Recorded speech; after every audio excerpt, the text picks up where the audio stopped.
Un saludo cordial y afectuoso para toda la audiencia y para el Ministerio Verdad Adventista. Doy gracias al Señor por el estudio de la lección número 12 programado para el sábado 16 de septiembre, el llamado a estar firmes. Por lo demás, hermanos míos, fortalezcámonos en el Señor y en el poder de su fuerza. Vistámonos de toda la armadura de Dios para que podamos estar firmes contra las artimañas del diablo. Efesios capítulo 6, versículos 10 y 11. Pablo viene desarrollando con amplitud el tema de la unidad desde su primera alusión en Efesios 1, 10 y 11, donde dice del propósito divino de reunir todas las cosas, tanto las celestiales como las terrenales, por medio de Jesucristo, ya que por causa del pecado, los habitantes de este mundo estamos destituidos de la gloria de Dios. Romanos 3:23. Arruinamos la armonía del universo no caído, y nuestro mundo es el centro de actividades de Satanás desde su caída de Adán y Eva. Apocalipsis 12 del 7 al 12. Para efectuar esta restauración tuvo que haber necesidad de que Cristo depusiera su manto real y se encarnara y viniera a entregar su vida santa e inmaculada como sacrificio expiatorio por nuestros pecados. Segunda de Corintios 5:19. Nos referimos entonces a un conflicto cósmico. Desde sus inicios se anticipó una batalla entre la simiente de Dios y la simiente de Satanás. Génesis capítulo 3, versículo 15. El ladrón no viene sino para hurtar, matar y destruir, y el cielo mismo lanzó un ay sobre los moradores de la tierra. Juan 10:10, Apocalipsis 12:12. Pero la lucha, según lo expresa Pablo en Efesios 6 del 10 al 20, no se limita a aspectos humanos contra carne y sangre, involucra a las huestes espirituales de maldad lideradas por el diablo. Job capítulos 1 y 2. Tenemos en el Antiguo Testamento la historia de Segundo Libro de Reyes capítulo 6 del 8 al 17, donde se narra que el rey de Siria puso diversas trampas para acabar con el ejército de Israel, pero no dio en ninguna de ellas en el blanco. El rey lo interpreta como una traición de sus súbditos, pero le fue indicado que era el profeta Eliseo quien advertía al rey de Israel sus planes más secretos, y el rey ordenó a sus ejércitos ir en contra del profeta. Cuando el siervo de Eliseo vio los carros de caballos y soldados en número intenso contra el varón de Dios, exclamó: Señor mío, ¿qué haremos? Y él dijo: no temas, porque más están con nosotros que con ellos. Pero esta respuesta no fue suficiente, y Eliseo oró a Dios, pidiendo que le fueran abiertos sus ojos para que viera, y el Señor abrió los ojos del criado y vio el monte lleno de gente de a caballo y de carros de fuego alrededor de Eliseo. Segunda de Reyes, capítulo 6 del 15 al 17. Pablo de igual manera quiere ilustrar nuestra batalla espiritual. Después de darnos las buenas nuevas del plan de la salvación en Cristo, nos indica que no nos quedemos asombrados ni nos autoengañemos creyendo que todo terminó ya. Salvo siempre salvo. Ahora presenta la imagen de la iglesia como un ejército de gladiadores que luchan, no contra carne y sangre, sino contra las huestes espirituales de maldad. Pero Dios está al control de todos los eventos, ya que vestidos de toda la armadura de Dios, levantando el estandarte ensangrentado del príncipe Emmanuel, digamos junto con Pablo: si Dios es por nosotros, ¿quién contra nosotros? Romanos 8:31. Nuestro estudio abarca dos temas principales. 1. Formamos parte de una batalla cósmica espiritual. 2. El cristiano tiene la armadura y la fuerza de Dios. Y luego finalizaremos nuestro estudio con las aplicaciones pertinentes. Comencemos con: formamos parte de una batalla cósmica espiritual. En Efesios 6 del 10 al 20, que es nuestra lectura básica, Pablo describe la misión de la iglesia, la presenta como un ejército en batalla. Su deber es avanzar hacia adelante y hacia arriba. Y comienza esta sección de su carta con el primer mandato general: fortalezcanse en el Señor y en el poder de su fuerza.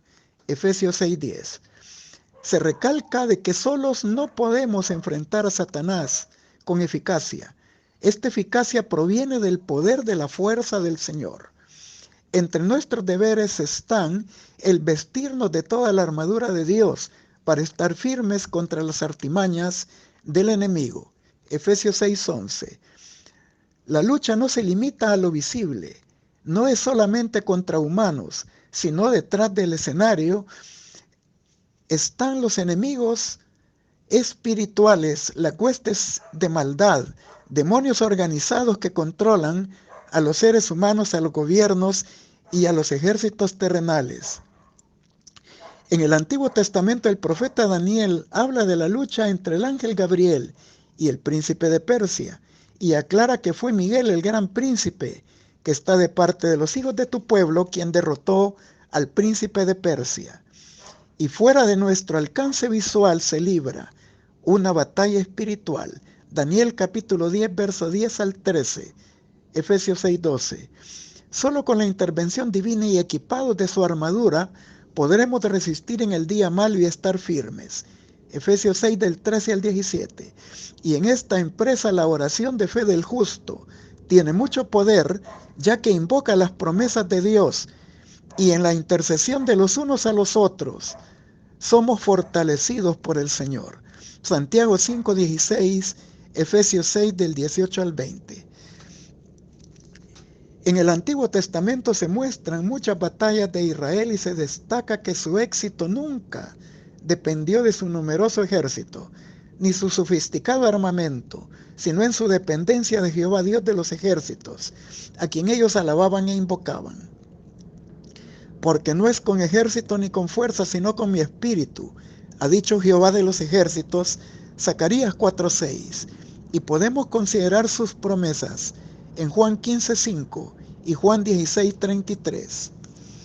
Pablo es claro en presentar esta realidad contundente. Desde que aceptamos a Cristo como Salvador, entramos en un campo de batalla contra Satanás y sus huestes. Seremos los blancos de sus ataques continuos, pero a la vez nos desafía a pelear la buena batalla de la fe y a echar mano de la vida eterna. Porque nosotros no somos de los que retroceden para perdición, sino de los que tienen fe para preservación del alma. 1 Timoteo 6:12 y Hebreos 10:39. Aunque a lo largo de la carta de los Efesios se destaca el papel cósmico y cristocéntrico, tanto en su obra en la cruz como en el santuario celestial, el Cristo resucitado y exaltado es quien obra esta eficacia en su pueblo.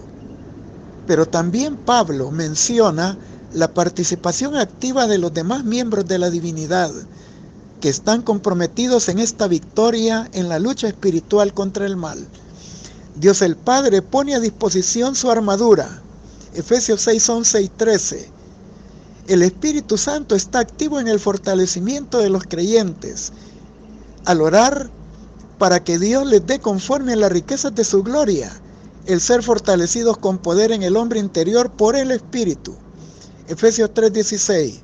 Pero también el Espíritu Santo es el quien entrega la espada del Espíritu, que es la palabra de Dios, Efesios 6:17, a su pueblo. Y en respuesta a la oración de los creyentes, el Espíritu en todo tiempo actúa y deja manifestar la gloria de Dios en favor de sus hijos, Efesios 6:18. También en el Antiguo Testamento los primeros 2 capítulos de Job dan detalles importantes de este conflicto cósmico, pero en el Nuevo Testamento, con excepción del libro de Apocalipsis, son las cartas paulinas las que brindan estos detalles entre este conflicto entre Cristo y Satanás, entre el bien y el mal, entre los hijos de luz y los hijos de las tinieblas. En los eventos subsiguientes a la segunda venida de Cristo, después del milenio, será la destrucción final de Satanás y sus huestes y de los pecadores para siempre. Dios creará entonces nuevos cielos y nueva tierra, donde morará la justicia. Segunda de Pedro 3:13. Pero mientras se desarrollan estos eventos, el libro de Job describe que Satanás dará batalla para subyugar a los hijos de Dios. Usará todos los medios extremos para lograr su objetivo. Y si estos no funcionan, pensará en raerlos de la faz de la tierra. Segunda de Timoteo 3:12, Apocalipsis 12:17, Apocalipsis 17:6 y Apocalipsis 20:4. En un recorrido por las cartas paulinas observamos el énfasis del apóstol en segunda de Timoteo capítulo 2 del 3 al 5. Tú pues sufre penalidades como buen soldado de Jesucristo. Ninguno que milita se enrede en los negocios de la vida, a fin de agradar a aquel que lo tomó por soldado. Y también nos enfatiza en 2 de Corintios capítulo 10, del 3 al 6, que el que lucha como atleta no es coronado si no lo hace legítimamente. Y también nos habla de que aunque andamos en la carne, no militamos según la carne, porque las armas de nuestra milicia son espirituales y poderosas en Dios para destrucción de fortalezas. En la medida que nos acerquemos al tiempo del fin, del cierre de la gracia, el conflicto será más rudo y los consejos son más desafiantes. En Romanos capítulo 13 del 11 al 14, el apóstol recomienda: y esto conociendo el tiempo, que es ya hora de levantarnos del sueño, porque ahora está más cerca de nosotros nuestra salvación que desde cuando creímos. La noche está avanzada y se acerca el día. Desechemos pues las obras de las tinieblas y vistamos las armas de la luz. Andemos como de día honestamente, no en lujurias, ni en glotonerías, ni borracheras, ni lascivias, ni en contiendas, ni en envidia, sino vestidos del Señor Jesucristo, y no proveyendo para los deseos de la carne. Y 1 Tesalonicenses 5, 6 al 8 dice: por lo tanto, no durmamos como los demás, sino velemos y seamos sobrios, porque los que duermen de noche duermen, y los que se embriagan de noche se embriagan. Pero nosotros somos del día. Seamos sobrios, vestiéndonos de la coraza de fe y de amor, y con la esperanza de la salvación como yelmo. Todo cristiano tiene su historia particular dentro de estas batallas espirituales, pero debemos dar gracias a Dios que no nos ha dejado en tinieblas respecto a este conflicto cósmico, y sin su ayuda sería imposible preservar la fe hasta el día de nuestra muerte o hasta el glorioso regreso de Cristo.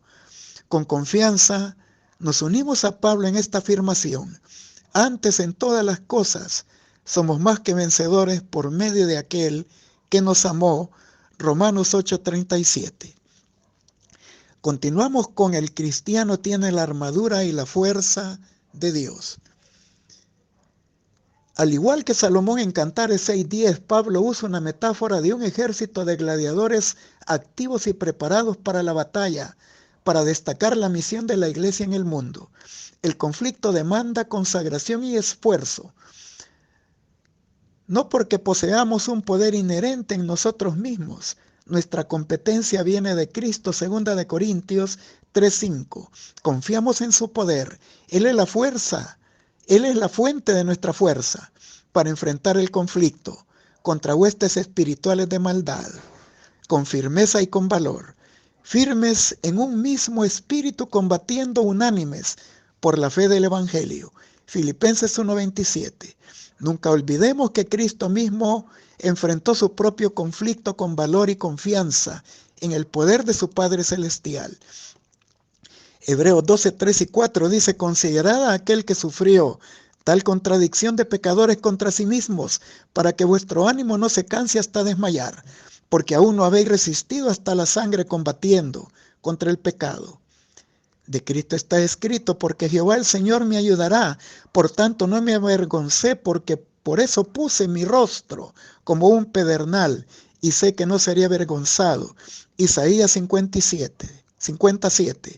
Y en el cumplimiento de Lucas 9:51 dice: cuando se cumplió el tiempo en que él había de ser recibido arriba, afirmó su rostro para ir a Jerusalén.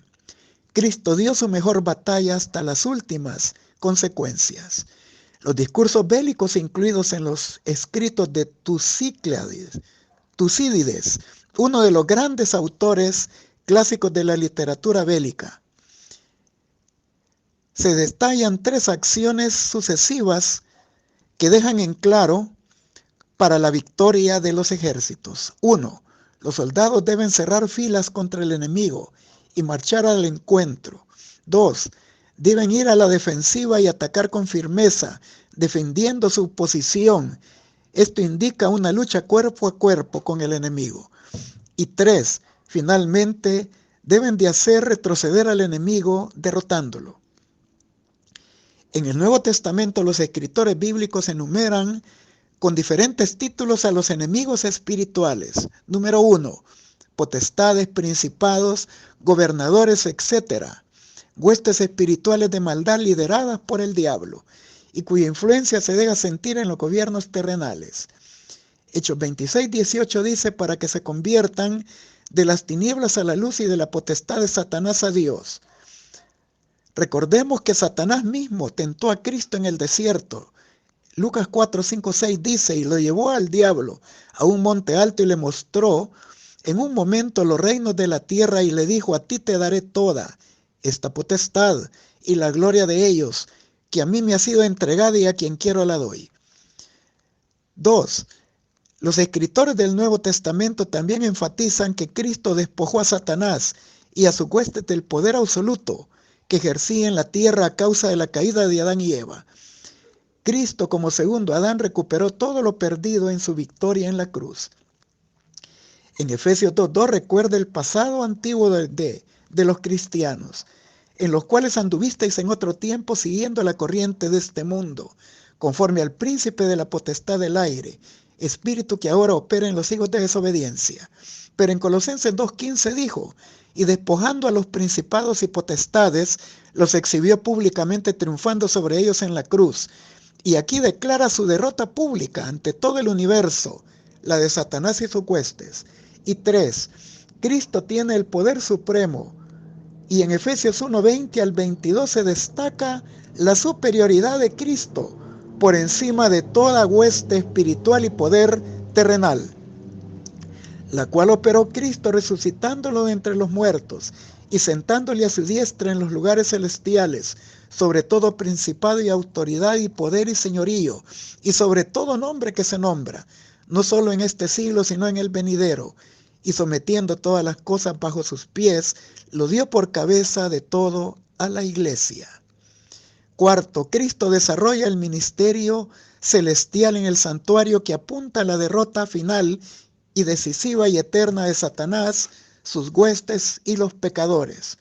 Pero mientras esto se cumple, Pablo nos recuerda la batalla espiritual contra estos principados y potestades que no se dan por vencidos.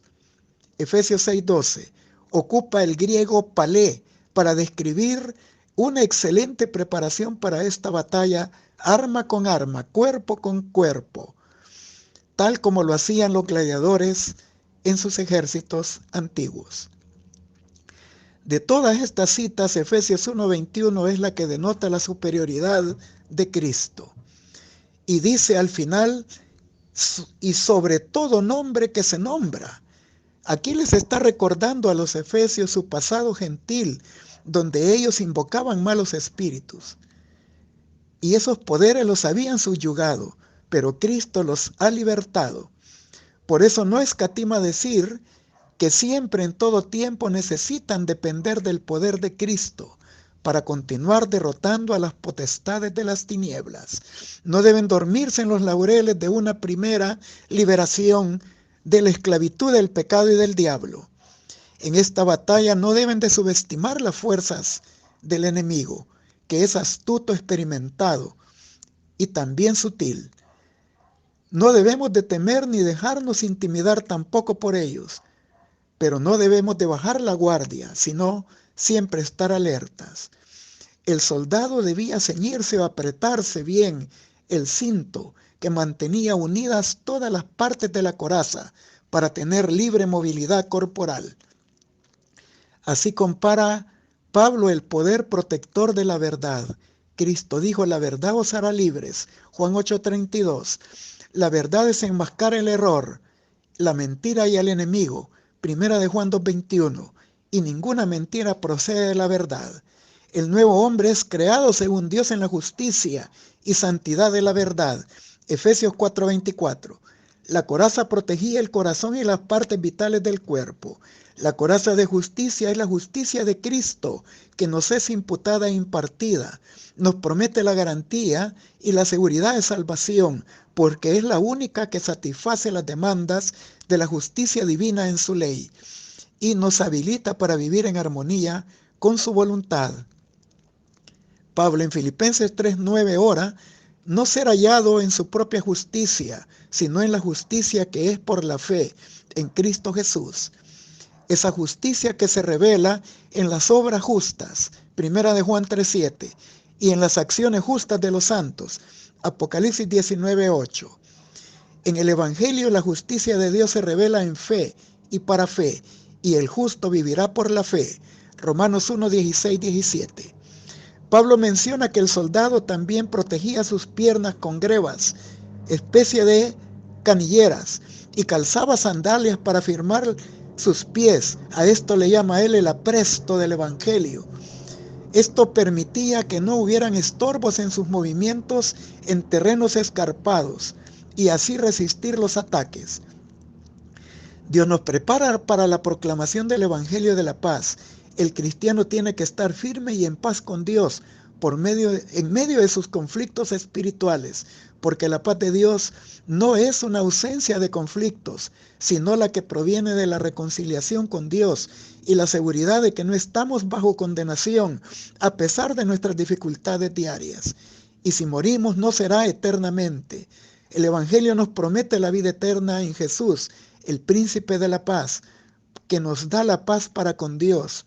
Sobre todo, en todo momento, debemos de llevar también el escudo de la fe. Debe de ser usado constantemente para neutralizar los dardos de fuego del maligno en sus tentaciones, antes de que afecten las zonas sensibles de la vida espiritual. La fe que se aferra a las promesas de Dios y que confía en que Dios está con nosotros en medio de las situaciones difíciles. Sin fe es imposible agradar a Dios. Hebreos 11:6. La fe activa también mantiene en actividad todas las demás virtudes, integrándolas en un efecto continuo.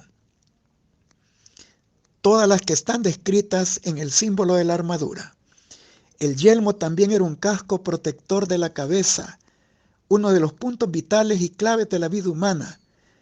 Nosotros debemos de colocar ese yelmo, que significa la esperanza de la salvación en Cristo. Primera Tesalonicenses 5:8. Debe de posesionarse de nuestra mente, de nuestra conciencia, de nuestra voluntad, en esta fiera batalla entre el bien y el mal, que tiene como objetivo el control de la mente humana. Debemos permitirle a Dios que guíe la inteligencia y la voluntad para el bien. Proverbios 4:23 dice: sobre toda cosa guardada, guarda tu corazón porque de él mana la vida. La salvación es un proceso permanente que abarca nuestro pasado, nuestro presente y nuestro futuro. Segunda de Corintios 1:10. Pero de todas las armas que acompañan la armadura, que son para proteger, la única que además de proteger nos da la capacidad de arremeter en contra del enemigo es la espada del Espíritu. Efesios 6:17. Debemos asimilar la palabra de Dios para que actúe en nosotros. Debemos de aprender a vivir de toda palabra que sale de la boca de Dios. Mateo 4:4. Y reclamar sus promesas y reprender al diablo con un escrito está, como lo hizo nuestro Salvador Jesús. Si Dios va delante de nosotros y estamos pertrechados de pies a cabeza con la armadura divina que Él nos ha provisto, no podremos fallar. Romanos 16:20, 1 Corintios 15:23-24, 2 Tesalonicenses 2:8. Somos responsables del uso de estas virtudes y del desenlace de esta batalla espiritual, y las palabras de Cristo lo resumen así: mas el que persevere hasta el fin, éste será salvo. Mateo 24:13. Finalizamos con las aplicaciones pertinentes. Si alguna vez hubo un tiempo en que tuvimos necesidad de fe e iluminación espiritual, es ahora. Los que están velando con oración y escudriñando diariamente las Escrituras con el ferviente deseo de conocer y hacer la voluntad de Dios, no serán extraviados por ninguno de los engaños satánicos. Tenemos la necesidad de la verdad en todo punto. La necesitamos no adulterada con el error ni contaminada por las máximas y costumbres y opiniones del mundo.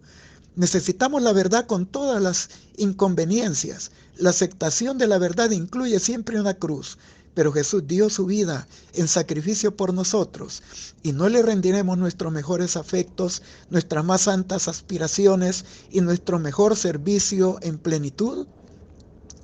Review and Herald del 25 de agosto de 1885, en los lugares celestiales, página 352.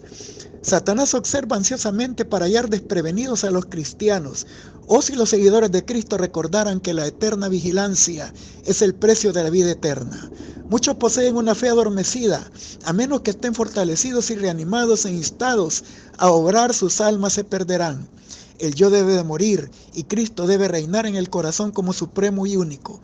Los pensamientos deben de estar sujetos a Él. Entonces, la vida será una honra para su nombre. El alma recibirá poder de lo alto para resistir los engaños y ardides del diablo. ¿Se han olvidado los adventistas del séptimo día de la advertencia dada en el 6º capítulo de Efesios? Estamos comprometidos en una lucha contra las huestes de las tinieblas, y a menos que sigamos de cerca a nuestro guía, Satanás obtendrá la victoria sobre nosotros. Alza tus ojos, página 198. Habrá un conflicto constante desde el momento de nuestra determinación de servir al Dios del cielo hasta que seamos librados del presente mundo malo. No habrá alivio en esta guerra. Nuestra obra es agresiva y como fieles soldados de Jesús debemos llevar el estandarte teñido de la sangre hasta la misma fortaleza del enemigo. Si consentimos en deponer nuestras armas e inclinar el estandarte teñido en sangre, en convertirnos en cautivos y siervos de Satanás, hallaremos alivio para el conflicto y el sufrimiento, pero esta paz se obtendrá solo mediante la pérdida de Cristo y del cielo. No podemos aceptar una paz en semejantes condiciones. Que haya guerra hasta el fin de la historia de la vida, y no paz mediante la apostasía y el pecado. Review and Herald del 8 de mayo de 1888. La maravillosa gracia de Dios, página 333. ¿No sabéis que si os sometéis a alguien como esclavos para obedecerle, sois esclavos de aquel a quien obedecéis? Romanos 6:16.